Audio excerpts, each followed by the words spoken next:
¿Cómo están ustedes? Bienvenidos a una nueva entrevista de CNN Chile, siempre en el marco de estos 40 años que se conmemoran el golpe militar de 1973.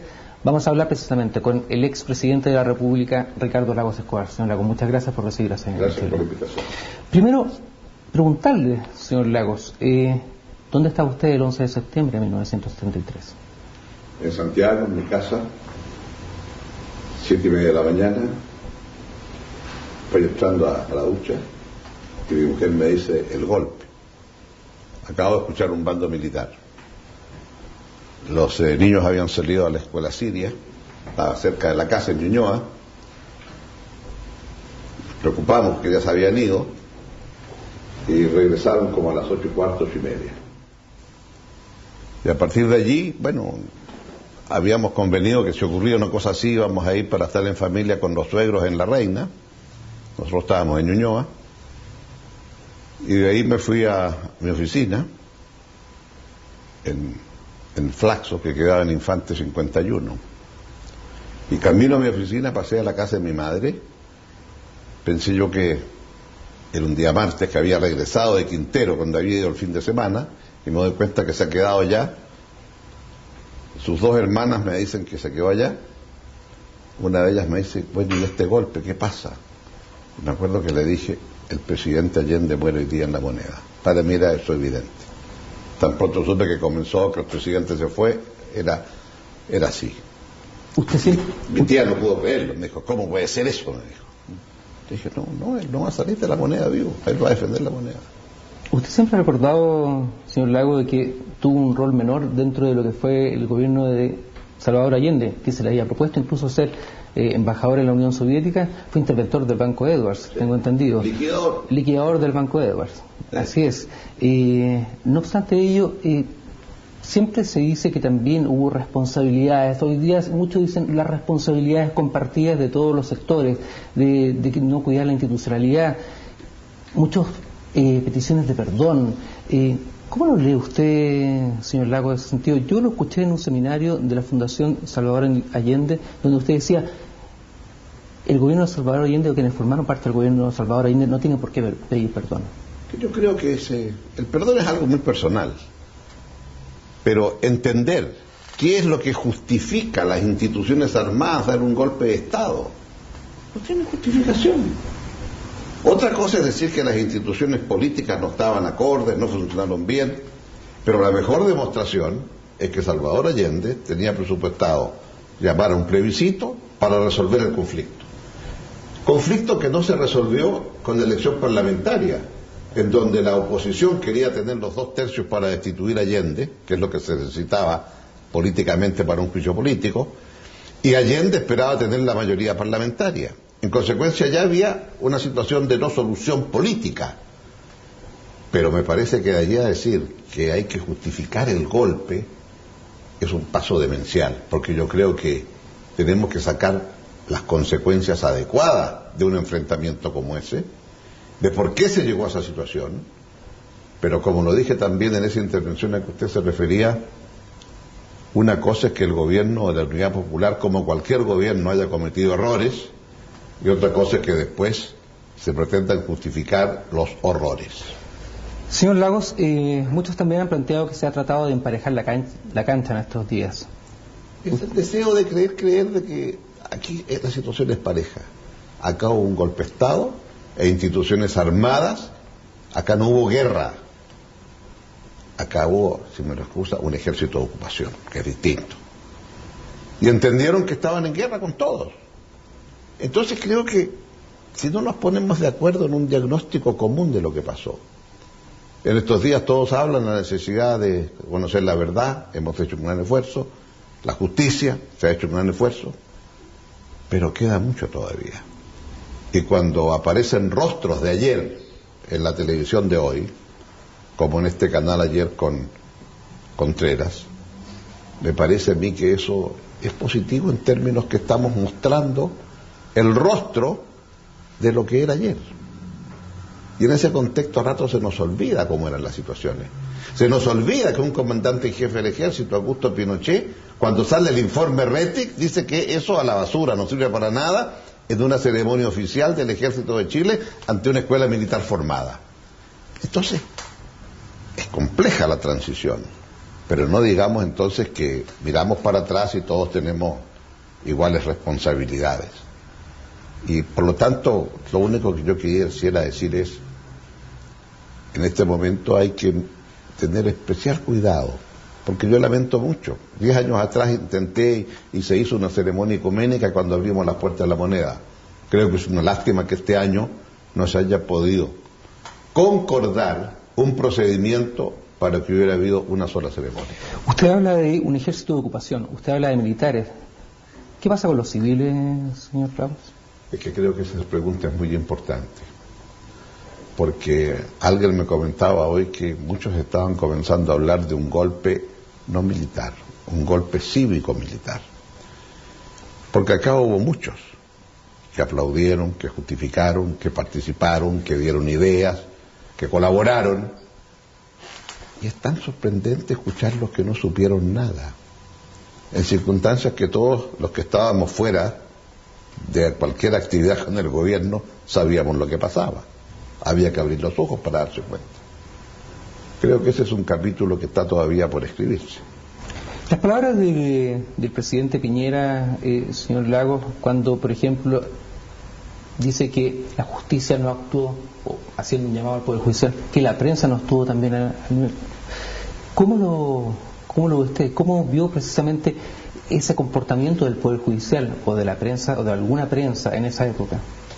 Yo creo que el problema mayor fue que el Poder Judicial no ejerció sus atribuciones.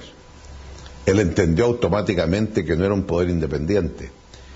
Y en el imaginario colectivo que sabe algo de historia hacia atrás, la gente se acuerda de ese otro Poder Judicial, el que enfrentó la dictadura, algunos dirán comparado con lo que vivimos, la dicta blanda, del general Ibáñez, entre el 27 y el 31, y en donde la Corte Suprema resguardó sus fueros y luchó porque se le respetara.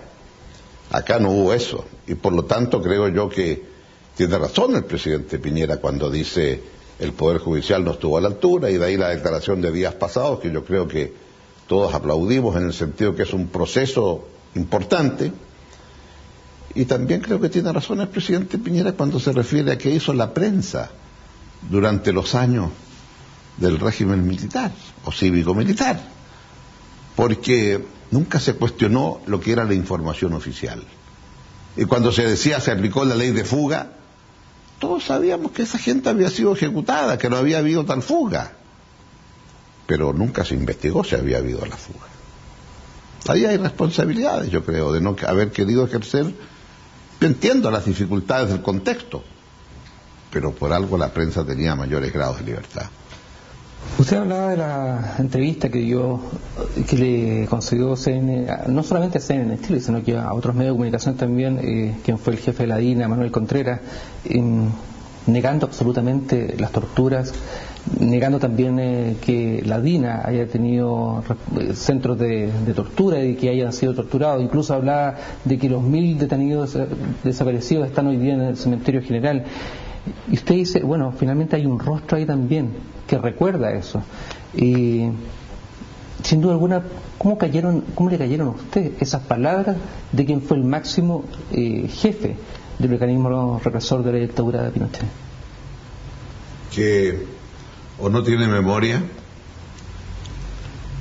o las palabras reflejan una capacidad de encubrimiento y de mentira infinita, porque no solamente se saben cuáles fueron las torturas, se saben qué torturas se aplicaban en qué recintos, y ahí está el informe Vale sobre prisión política y tortura, en donde, como lo dijimos en su momento, para nunca más vivirlo, nunca más negarlo. Y ahí lo que se está haciendo es una negación de algo que se vivió y que por desgracia lo sufrieron miles de chilenos. ¿Fue un error construir prisiones especiales para ellos, señor Lago, no? Bueno, yo siempre entendí que si eso se quería hacer, no se iba a hacer con la firma mía, y por ello es que se terminó entonces enviando un proyecto de ley, y fue al Parlamento de Chile. Fue un momento difícil, porque difíciles eran los momentos en la concertación frente a ese tipo de situaciones. Y cuando a mí se me dijo que tenía que dictar un decreto en ese sentido, porque era urgente construir esta cárcel, yo dije no. Yo soy ministro y como ministro me corresponde a mí evaluar si es urgente o no hacerlo, saltándose los procedimientos habituales de llamado a licitación, etcétera. Y por lo tanto dije yo no voy a dictar ese decreto. Y como resultado de aquello es que se optó por el procedimiento que hubiera una ley. Y si es una ley del Parlamento es otra cosa. Pero a mí no me parecía que era necesario una cárcel especial. Señor Lagos, a 40 años de lo que fue el golpe militar, ¿usted cree que tenemos mucho por avanzar en términos de reconciliación en nuestro país? Yo creo que sí. Pero eso pasa por... ¿Podemos hacer un diagnóstico común? No se trata de escribir una historia oficial, pero se trata de respetarnos los unos a los otros y no pretender hacer acá esta teoría de los equilibrios, ¿verdad?, de las responsabilidades compartidas, porque esto no es la realidad de lo que ocurrió. Lo segundo que me parece importante es cómo somos capaces, precisamente para mirar adelante, atrevernos a conocer lo que pasó hacia atrás.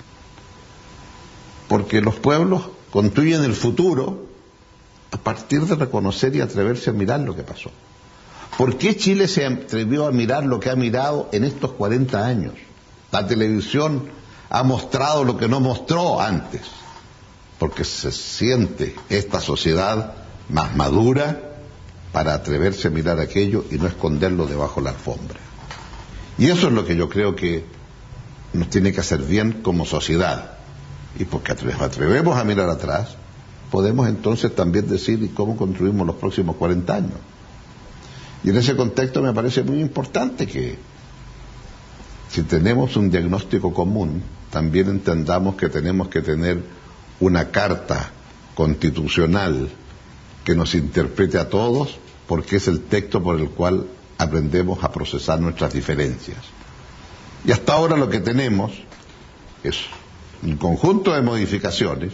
Se sacaron los enclaves autoritarios en buena hora, pero todavía nos quedan temas pendientes. Y por lo tanto, gente que está usando el derecho a veto que le da una constitución que no es la que hemos aceptado voluntariamente todos los chilenos. ¿Cómo ha interpretado usted las palabras del presidente Piñera, considerando que también él forma parte de una coalición donde alguna parte de este sector de la derecha sí apoyó la dictadura militar? Bueno, yo creo que es muy importante las palabras del presidente Piñera y ojalá las palabras de él en su coalición empiecen a hacer un poquito más de luz y reconozcan lo que no quieren reconocer, vean lo que no quieren ver, y que formaron parte de un gobierno en que la violación de los derechos humanos era algo habitual. Y si eso es así, entonces se podrá comprender mejor las tareas que tenemos hacia adelante. En ese sentido creo que confiemos en la capacidad de convencimiento del presidente Piñera respecto de su gente. Lo que pasa es que también hubo una interpelación directa a los exmandatarios, donde dice el presidente Piñera, muy especialmente a los 4 expresidentes que tuvieron la responsabilidad de conducir los destinos del país, que nos hagamos una sola pregunta, dice él: ¿qué es más importante, lo que pasó 40 años atrás o lo que juntos vamos a hacer en los próximos 40 años? Lo que juntos vamos a hacer en los próximos 40 años, para lo cual, como dije anteriormente, no neguemos lo que pasó sobre pretexto de construir el futuro, para nunca más negarlo, nunca más vivirlo de nuevo. Porque si usted lo niega, lo va a volver a vivir. Y creo que esto es muy importante. Entonces, creo que cuando se entregó el informe Wallich, por ejemplo, le dije al país, y el título fue para nunca más vivirlo, nunca más negarlo. Y por lo tanto, si quiero construir futuro, tengo que construir ese futuro atreviéndome a mirar lo que pasó y no esconderlo bajo la alfombra. No quiero seguir mirando para atrás. En lo que a mí respecta, escribimos un libro, voy a hacer un comercial, un librito, El Chile que se viene, pensando en los desafíos, no en los próximos 40, pero en los próximos 20 años. Y esa es la obligación que tenemos hoy. Una elección presidencial que está a puertas es una apuesta de futuro, no de pasado.